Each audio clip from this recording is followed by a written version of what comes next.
Olá, eu estava falando um pouco sobre a nossa maneira de amar os próprios irmãos e as pessoas de fora, como nós muitas vezes julgamos. E Romanos capítulo 14 é um capítulo muito apropriado para esse tema, porque em Romanos capítulo 14, a partir do versículo 1, ele diz que se alguém está enfermo na fé, nós não devemos contender sobre dúvidas. E eu tenho clamado aqui que nós possamos ter mais sabedoria nas pregações, em vez de ficarmos julgando do púlpito, aprendermos melhor sobre a obra que Deus está fazendo na vida de cada irmão. Como aqui a palavra mesmo diz, Paulo disse no versículo 14, do capítulo 14 de Romanos 14, 14. Eu sei e estou certo no Senhor Jesus que nenhuma coisa é de si mesma imunda, a não ser para aquele que a tem por imunda. Para esse ainda. A gente lembra daquela ocasião em que Pedro estava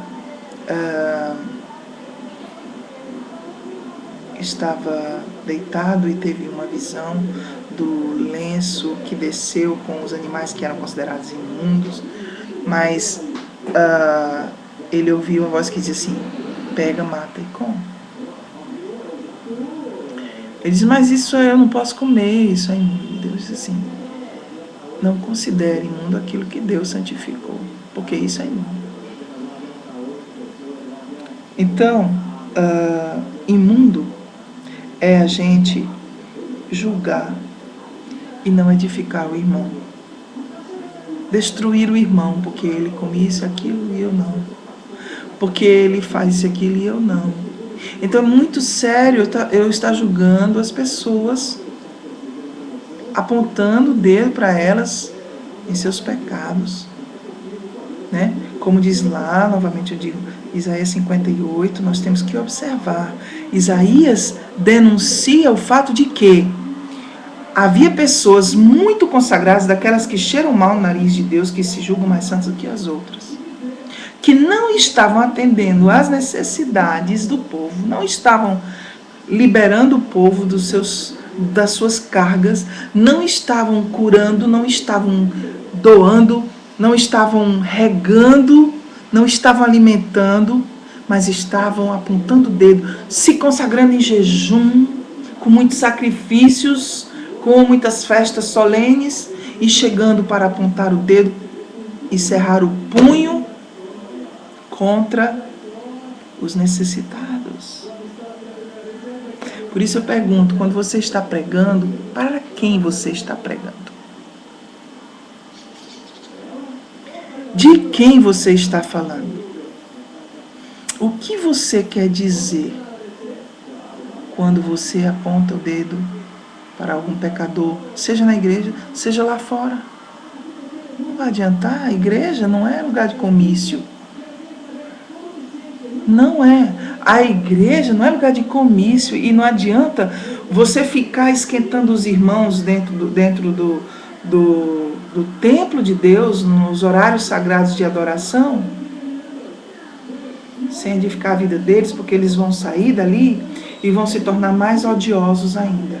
Porque eles ali, no horário em que eles deveriam ter sido edificados em amor, eles foram treinados na agressividade, no julgamento, na injustiça.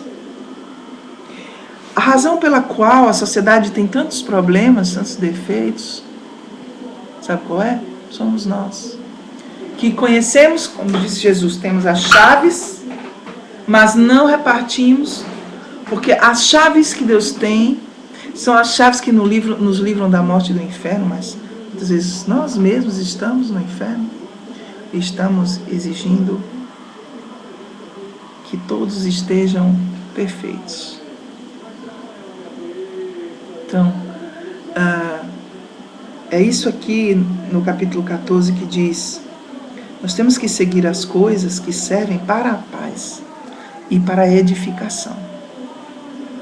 Eu não penso que Deus está preocupado se uma certa lei vai ser aprovada, né, para regular a moral dos lá de fora. Deus quer saber se as leis que Ele nos deu estão sendo cumpridas aqui dentro, para começar. Porque se estiverem, então nós estaremos levantando pessoas justas que vão fazer diferença e vão edificar a sociedade de muitas maneiras. Não adianta, não adianta. Não é, de repente, que nós vamos estar transformando a vida dos outros se nem mesmo a nossa nós conseguimos mudar. Então, Deus, Ele não está interessado que a gente saia por aí ditando regras. Versículo 22 diz: tens tu fé, tem em ti mesmo diante de Deus. Bem-aventurado aquele que não se condena a si mesmo naquilo que aprova. No que tipo de lei você está exigindo dos outros? Que tipo de lei você está vivendo? Esse é o maior perigo, principalmente dos mestres. Olha, é Deus quem cuida de todo pecador. É Deus. Porque Deus nos deu tudo o que está escrito na palavra dele para paciência e consolação, para que pelas Escrituras nós tenhamos esperança, não para juízo, julgamento daqueles que não saíram por aí dizendo que eram santíssimos, daqueles que não saíram por aí julgando ninguém, daqueles que não disseram e não fizeram, daqueles que cuidam muito de fulano e cicrano, mas da sua família, não. Então, não perca seu tempo usando a santidade do templo de Deus, lugar sagrado, onde Deus deve ser adorado, para apontar o dedo para ninguém. Porque você pode ser muito bem aquele que não está vendo a face de Jesus no necessitado e não está atendendo. Portanto, não procure impressionar ninguém com a quantidade de conhecimento de lista de pecados que você tem. Faça isso, não faça aquilo. Porque não é isso que liberta ninguém. Isso não livra ninguém da sensualidade. Não toque nisso, não toque naquilo, não faça isso, faça aquilo. Eu guardo esse dia, eu não guardo aquele. Não. Se Cristo morreu por mim e por todos os homens para perdoar os nossos pecados, por que eu vou estar destruindo? Quem sou eu? Quem sou eu para, em vez de trazer uma palavra que dê coragem ao irmão de deixar uma vida que está prejudicando ele mesmo, a família dele, a igreja talvez, ou a sociedade? Quem sou eu para, em vez de estar levantando esse irmão do lugar onde ele caiu, ficar apontando o dedo, pesando mais sentenças sobre ele, julgando ele, criticando e condenando, acusando, como Satanás faz. Porque quem acusa os irmãos é Satanás. Nós não somos chamados para ficar acusando irmão nenhum. Nós somos chamados para nos edificar uns aos outros em amor e esperar Deus cumprir a obra que Ele começou na vida de cada um, que é exclusiva, peculiar, diferente. Ninguém é igual a ninguém. A fé de cada um deve estar em si mesmo, né? E se você tem dúvida, então não coma, não faça as coisas em dúvida.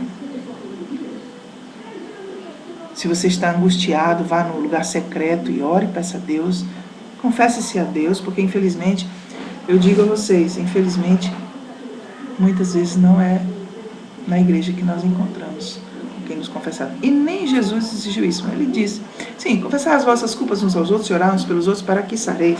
Mas o que tem acontecido muito aqui, nós chegamos Mesmo sem confessar, nós somos julgados e condenados. Quanto mais confessamos. Isso não mudou ainda. Não se iludam, eu não aconselho ninguém a confiar em pessoa que não seja profissional, que é obrigada a guardar uma ética profissional de sigilo. Não aconselho ninguém a sair por aí contando a sua história, a sua vida, preenchendo ficha disso, ficha daquilo, não. Porque até para quem é profissional é difícil.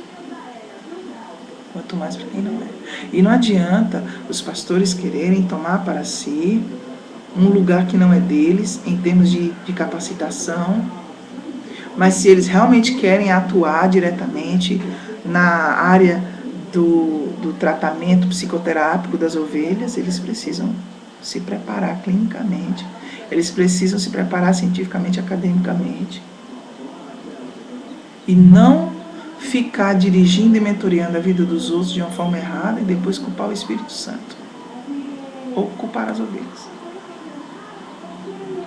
Então, em nome de Jesus, vamos viver realmente para o Senhor, morrer para o Senhor. Não vamos julgar os irmãos de maneira a destruí-los e enfraquecê-los ainda mais. Porque se nós somos edificados na igreja, nós também não somos iludidos, mas nós não somos cobrados naquilo que não é devido. Então, que Deus nos dê muita sabedoria para sermos justos. E o primeiro lugar da justiça é esse. É confessar, examinar você mesmo. É ter paciência, é trazer esperança, edificação, consolação. É andar em amor, seguir a paz com todos. Nós que estamos na igreja, temos consciência da dificuldade que é a vida de santificação. Estamos ainda por conhecer melhor o que significa isso, mas sabemos que santidade não existe fora de verdade, nem fora da graça. Não existe santificação sem a justificação de Jesus Cristo. E sem a graça dele. Só essa graça, que é suficiente. Mas sejamos muito humildes ao julgarmos tanto os de dentro quanto os de fora. Porque somos pobres em entendimento sobre a obra que Deus realmente quer fazer na vida de cada um. Porque somos pessoas com pouca misericórdia, que exigimos muitos sacrifícios dos outros. Mas nós mesmos não estamos dispostos, como disse Jesus, a tocar nem com a ponta do dedo a carga que nós queremos trazer sobre as pessoas. E ainda temos a coragem de usar o púlpito para isso. Então, eu volto a dizer, se você está para pregar ou para ensinar alguma coisa, e você sabe que alguém está em desconformidade com a palavra, vá diretamente a essa pessoa em particular, isso que a Bíblia ensina, e converse. Seja franco. Mas não se surpreenda, pode ser que o problema não esteja nesse irmão, pode ser que seja só um argueiro.